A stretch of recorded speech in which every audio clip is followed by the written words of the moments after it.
I see them trying to cut the youth. Without no logic, we are walking proof of the future that lies in me, not you. Without a place, I don't know where I'd be. Hi there and welcome to SproutCast number 3, the podcast of the Sprout.co.uk website. I am Sam. And I'm Tom, the sub-editor of The Sprout. So, The Sprout, what is it? The Sprout is the news, events, activities, services, information hub for young people in Cardiff. So, any young person can submit anything they like to The Sprout, and then we will publish it. We get about 16,000 views a month, and everything that gets submitted to us, we will publish. So if you have something you want to say and spread to the world, to the masses, we will publish that. When the site's back live, which we hope to be this week. I know we've said in previous podcasts, we've given you a date and they've just gone swooshing by in a mist of not goodness. But this week, we really hope, we've had good things, we've heard good things, that we're going to be back online. And when you do go back online, there is something to do with passwords, I've heard. Yes, that's right. So the only thing you need to bear in mind is when the site goes back up, a lot of people will have to redo their passwords. So we want to make sure people don't use passwords that are within the top 25 most likely to be guess passwords. So they include ABC, 123, I love you, password with a double 5 instead of a double S, all these sorts of things that people think are clever but could be hacked. So we don't want people to be hacked. Which is good advice, and take that, Sony. Anyway, in the meantime, if you've got anything you want to share, hit us up on Twitter. We're at FeedTheSprout. We're at thesprout.co.uk on Facebook as well. You see our fan page. Tom and I are also on there. You should be able to find us quite easily. Mm-hmm. Or just email us. It's either Sam or Tom at thesprout.co.uk. One such thing that came through to us this week was the new video by Sharks Can't Sleep. They've done a protest song called Can't Cut the Youth. It's about the proposed £1.2 million cuts to the youth service in Cardiff. And obviously this is a huge cut from their budget. It means that probably a lot of youth centres might have to close, one of which may be Studio 22 at the Howardian Centre, which is why Sharks Can't Sleep got involved. Basically, it's a music studio for young people in Cardiff to use. Bud runs it, he's a really nice guy. And we're going to put a link to the video in the comments underneath. And there's also going to be a link to Bandcamp where it's like a pay what you want for the song, and all the money goes towards the Save Studio 22 campaign. There's also a petition doing the rounds. If I can find the link, I'll chuck that in there as well. Then the council came along with their plans and took away this opportunity from our future man. I see them trying to cut that you gotta apply some pressure, gotta spread some truth, show them that they need something more than school.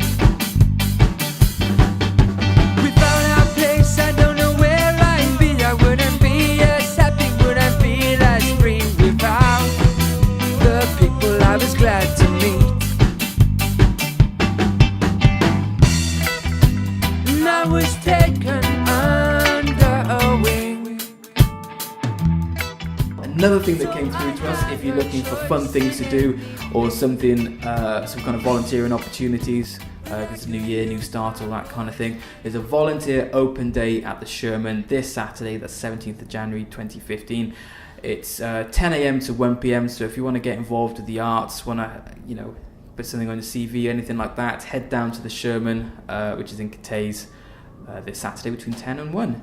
And another great place to find out about opportunities is the Sprout editorial group. And what's that, Tom? Absolutely right. We are overrun by volunteer opportunities at the Sprout. So, if you want to be involved with helping run the platform that we call the Sprout, the hub that we call the Sprout, then do come along on Thursday the 29th of January to Central Library at 4:30 till 6. We have a very, very informal chat. We discuss how to improve the site, what content should be on there, what gigs we should be reviewing, and we hand out loads of free tickets, books, CDs, and you name it. We will cover it, and we will give the opportunities to young people to take control of. So last month, we had the idea of running podcasts, and so we've got a couple up this month. But in this month's meeting, We want young people to completely take over the podcast, and we want to put together a team who will think about all sorts of aspects of creating the podcast, including the content and the production. So if you want to be involved with podcasts and think you can do a much better job than we can, than our boring tones can produce, then do come along to that. We will also have a surprise announcement about the feature of the Sprout. We will also be trying to work out how to make our editorial group meetings virtual. So online, maybe via Facebook chat, maybe via Skype. But these are up to you. These things are up to you. So if you've got any ideas, then do come along for that. And finally, we do have several books to hand out already there. And we currently have an opportunity, which we're looking for Saturday, the 17th of January. And we have radio rap battler Mark Grist, who I've heard on BBC Radio 1, doing a rap battle with one of the DJs there. He was absolutely awesome. He's also a teacher, probably the world's coolest teacher, I would have thought. Definitely the sort of person you want as your head of English to bring everything alive. Anyway, he is presenting the Get Together Awards in the Thistle Hotel in Cardiff on Saturday 17th of January, and we have an interview opportunity with him. We also have a free meal available at the Thistle Hotel that night ahead of the awards, so if you want to be involved with those things, drop us a line at the email address that Sam mentioned earlier, or join the editorial group on Facebook, and we will hook you up with that. Sounds like a fantastic opportunity, and who doesn't love a free meal, eh? Absolutely. And the Thistle Hotel is right in the centre of town. It's just off Queen Street. It's a really nice hotel, so hopefully the food's going to be pretty good. You should go for the interview opportunity, but, free meal. It's always better the free meal. As mentioned earlier, another thing that came through to us on Facebook and Twitter was Cardiff University's Drama Society. They're called Act One. They're putting on a performance of Shakespeare's Much Ado About Nothing with a 40s twist this February at the YMCA Theatre, which is on the Walk, which is just off Richmond Road and Newport Road. It runs from the 4th to the 7th. Doors are at 7 and tickets start from £6. And talking about theatre, this is Weeping Tudor, probably our most prolific reviewer on the Sprout.co.uk, a volunteer of course. It is his review of 2014 of all plays, dance and musicals in Cardiff. Here we go, enjoy. Heidi-ho everyone, Weeping Tudor here again. Just wanted to carry on these podcasts. Today is, the emphasis is on theatre. But before that, there's a few little things I wanted to talk about. There's a few shows I didn't get to speak about this year. I wanted to discuss Claire Hammond, wonderful piano player who I saw twice in Wales. Disappointed, I paused because I'm disappointed. I missed most of her second concert in Cardiff. The train I was getting was 40 minutes late. Missed her wonderful recital. She played Arvo Pärt, John Metcalfe, David Matthews. Very disappointed to miss it. First saw her in the Vale of Glamorgan Festival last year. Had to see her again. I hope she will return shortly. Also at the South Bank Centre, there was a massive organ festival. Pull out all the stops. I did attend the Visions of the Beyond, Olivier Messiaen and the French organ music. It was quite a stuffy day, a lot of lectures about his music, a lot of technical stuff that non-musicians and professors would not understand. I love Messiaen's organ music, I love all his music, and I think the day was best summed up with Paul Fester's documentary, hilarious film, people's reactions to Messiaen's music. Apparition of the Eternal Church, he gave people headphones, almost like a YouTube video where he gave people headphones and they responded to Messiaen's music. Hilarious. People's reactions, mainly negative, some positive. Basically what my mother would think of Messiaen and what certain family members and some friends would think as well. That was also grand. Speaking of Messiaen, I was able to attend London Symphony Orchestra. They were able to do one of Messiaen's best works, the Tarangalila Symphony, this summer. This piece is most famous for a massive piano solo. Stephen Osborne tackled this brilliantly, and Cynthia Miller, who was playing the curiosity that is the electronic instrument, the unmartineau, a sort of science fiction sounding like instrument, beautiful, one of my favourite instruments. If I had the money, I'd get one. Triangulile is one of my favourite pieces by Messiaen, and for previous reviews on the Sprout of Des Canyons aux Étoiles and Éclair sur le Délai, my French is terrible, he is a giant in 20th century music. The London Philharmonic Orchestra performed Bruckner's Eighth Symphony, another mighty symphonic work, considered one of the best in the symphonic repertoire. I would disagree. Bruckner wrote some beautiful mountain-like music, but he never... I'll take or leave Bruckner. Certainly I'm a big fan of Mahler and so on, but Bruckner I'll take or leave. So, I wanted to emphasise King's Place this year, who have a massive year-long minimalism festival, featuring the music of John Tavener, Brian Eno, Steve Reich, Philip Glass, John Adams, John Cage, a massive list.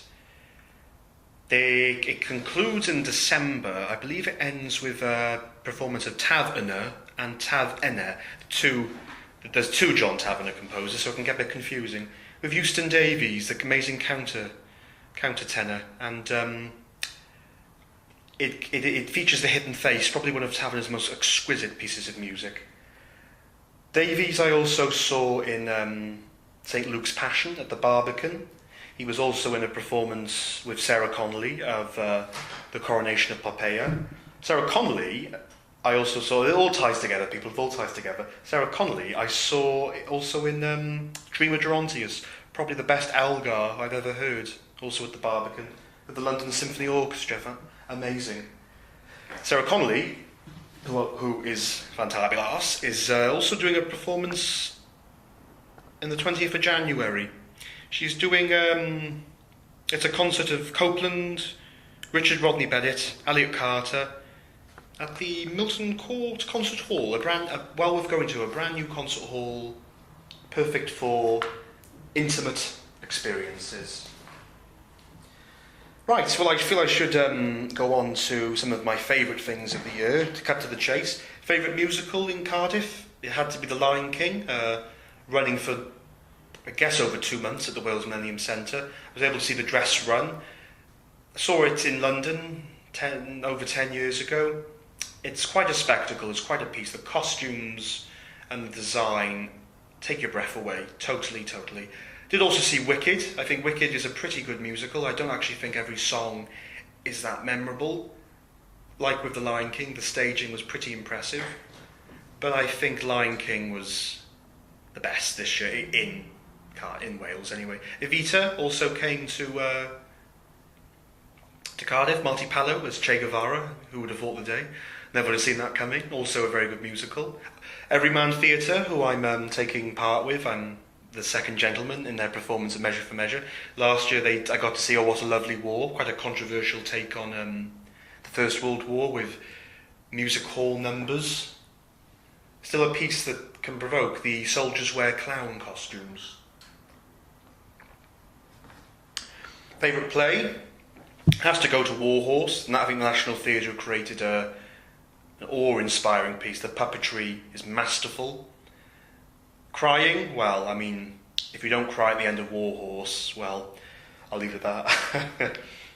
My favourite play of a local company, a local production, is The Homecoming by Harold Pinter. Actually, a play which world premiere was in Cardiff in 1965.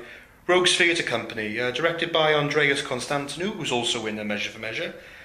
Like Pinter's other plays, an odd and obscure little play with some interesting performances, and Nere Cerise playing Ruth, very sort of calm, spiky performance. Her delivery was grand, and the talking about America and lots of insects there made the audience wriggle in agony. Fantastic.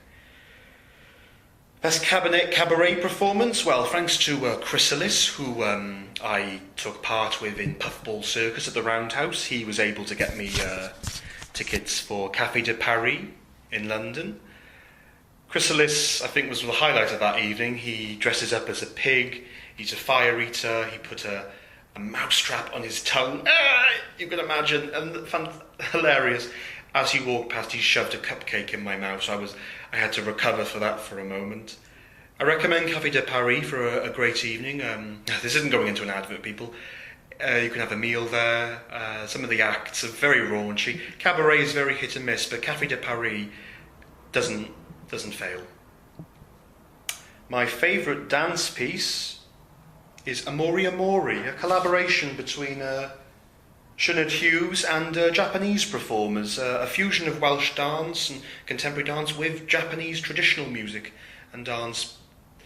I recall going into the studio of Chapter Arts Centre, the atmosphere, the aura in there, it was unlike anything I'd ever felt. It felt very spiritual. For that alone, it's a worthy winner. Best circus act. Admittedly, I couldn't, because I took part in Puffball, I couldn't decide between the other two main performances that were part of the Circus Fest at the Roundhouse. Le Meurtre, the Pack, French set of male performing circus troupe, and She Would Walk the Sky. She Would Walk the Sky was an Australian ensemble of circus professionals. They both were impressive. They both had their flaws, but I found that watching these people, to be a part of, to know the Puffball was the last piece, was actually quite an honour, to have to follow these professional circus people from around the world. It was highly respectable. Best tribute act, Let It Be, the Beatles. Not much more I can say. A pretty grand evening of costumes. Not particularly a jukebox musical, more just the story of the Beatles, their rise and fall, really. A great evening. Best gig? Well, Catherine Southall. It's got to go to her, a dear friend of mine. I'm totally not biased. Good friend of mine, created a fantastic album. Her song is the only song I've ever bought on iTunes, just so you know that, people. That's how sad I am. I don't have an iPod. Best comedy evening, I would say Ostentatious. Ostentatious I loved so much, I saw twice last year in King's Place in London. They are a troupe of improv actors, and they ask the audience to write the name of a fake Jane Austen novel. They pick one out of a hat that evening and they will perform that piece. They never fail in their humour.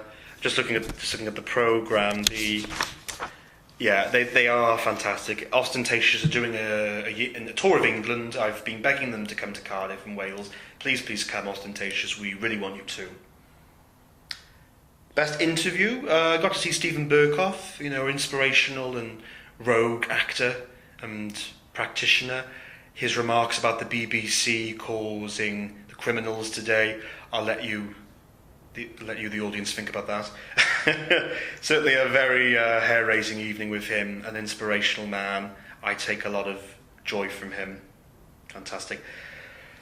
I'm not really going to review a best TV programme of the year. I think some people enjoy Broadchurch, and there was a Christmas special of Black Mirror, which I didn't particularly enjoy.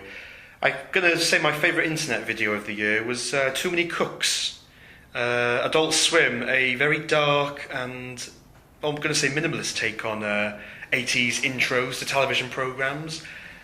Quite a long YouTube video, good 12, 13 minutes. Certainly the song gets embedded in your brain. Too many cooks, too many cooks. It takes a lot to make a stew. I could sing that all day. Very dark, too many cooks, well worth watching. Right, well, what else is there? Well, more theatre? Well, sure, why not? See How They Run with Warwick Davis and the Reduced Height Theatre Company, hilarious. Romeo and Juliet at the Sherman, like I said in my review. Stella Shakespeare at the Sherman. Crazy Gary's Mobile Disco, this was brilliant. I also wanted to point out that I thought the performance of the guy who played the thuggish character was blistering. I can't find his name. There's a picture of him, there's no name. Jordan Bernardet, a blistering take on quite a yobbish character. Very funny play with use of disco balls and lights from cars. Fantastic. Under Milkwood, Dylan Thomas. Couldn't hear enough about Dylan Thomas this year. Centenary of his birth. Under Milkwood was at the New Theatre, and as expected, it was a pretty impressive production. The set was a massive sundial. Oh, what else did we have this year? We also, dance-wise, we had Blood on the Snow, Caroline Subbin's show at the Four Elms, No Fit States Space, a Christmas dance piece using Benjamin Britten's A Ceremony of Carols. A delightful end to the year. So what else do we have this year? I wanted to point out the Mariinsky Opera performed Prokofiev's Betrothal in the Monastery with hilariously drunken priests in the opera. Very funny. I say one thing to the Mariinsky Opera: if you're going to perform at the WMC and you say it starts at 7, try performing at 7. But everyone rushes for a 7 p.m. start. It didn't start. It probably went on about half an hour late. Please, Mariinsky, if you're going to perform in Cardiff, please start on time. What else is at the Wales Millennium Centre next year? A great deal. I will sift through the programme. Top Hat, Matthew Bourne's Edward Scissorhands, Jimmy Carr, Dylan Moran, the Wow Coyote Women Festival of the World, Richard III, an all-female production. Dirty Dancing is back. Curious Incident of the Dog in the Night Time. Die Valkyra, the third act of Die Valkyra with Welsh National Opera Orchestra. Do not miss the Wagner. The Bodyguard the Musical. Oklahoma, Carlos Acosta, he's here on my birthday, July the 4th, born the 4th of July. Oklahoma, Jersey Boys, Brian Conley in Barnum, Annie. Craig Revel Horwood is an Annie. He looks awful in the production, but I suppose he's supposed to. Shrek the Musical. And, my God, by Jingo, a lot more. Dirty Rotten Scoundrels, Stuart Lee, a lot more.